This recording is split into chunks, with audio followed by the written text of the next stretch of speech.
OK, next to debates getting the most buzz online today. One of the most discussed stories is the introduction of paywalls at the Times and Sunday Times. What does it mean? Well, from June, visitors to the two papers' websites will pay £1 for a day's access or £2 for a week's subscription. It's thought News International's other two papers, The News, The Sun and News of the World, will soon follow suit.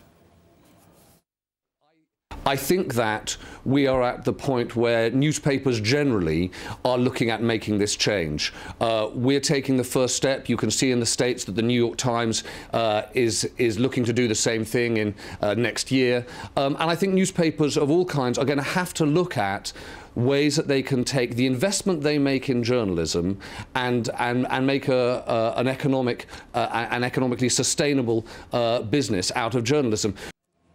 The question is, will paywalls work? Joining us from Central London, as you can see, is media commentator Vincent Graff, who thinks papers need to introduce paywalls. And on a webcam from Cardiff is Robert Andrews from paidcontent.co.uk, who is sceptical about paying for news. Good evening to both of you. Vincent, I'll come to you first. Simple question, will paywalls work? Well, I hope so, because if they don't work, then there's nothing else. There needs to be a model for making money out of journalism online, because otherwise there will be nothing to pay for that journalism and it will disappear. People have got this bizarre idea that it needs to be free, that it deserves to be free, that we shouldn't be paying for it. It's the same as demanding that cinemas should throw open their doors for free and that films should be free. Who says they should be free? Why? There's no reason for it.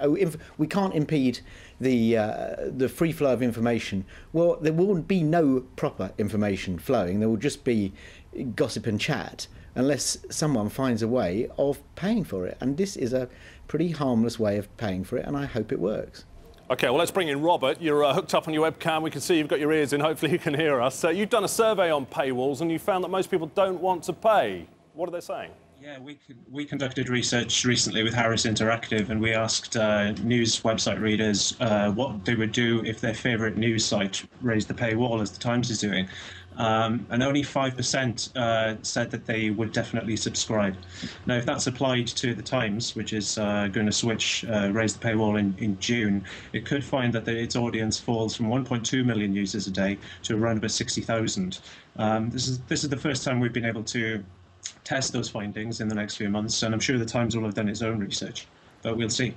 Vincent, Robert, just hang on a second. I just want to bring in something here because plenty of people online are convinced paywalls won't work. One of the most vocal is web journalism expert and blogger Jeff Jarvis. Let's hear what he's got to say. This is Rupert Murdoch's surrender. The future has defeated him. He has no new ideas, obviously, to make advertising money, no new ideas to create valued relationship with readers. Even he has no new ideas to use the internet to find efficiency. So I think this means he's going to milk this cash cow £1 at a time until it drops over in a dry, dead heap that he leaves to his children.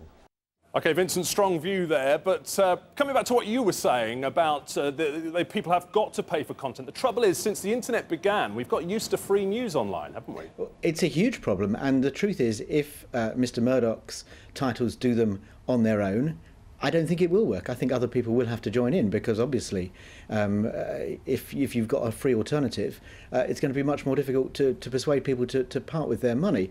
And I also think he's got a slightly bigger problem with the red top newspapers, because if you look at the stock in trade of The Sun and the News of the World, Showbiz, Britney, Lindsay Lohan, all that sort of stuff, that sort of gossip is everywhere, and that feels to me slightly different from the kind of investigative, serious stuff that the Times and the Sunday Times would do, sending people to Afghanistan, to Iraq. I mean, I just don't know what Jeff Jarvis's answer would be to how, sending people out to these wars, to Afghanistan to report, is an incredibly expensive business and very risky. It's a good point, actually. Let's bring Robert back in on this.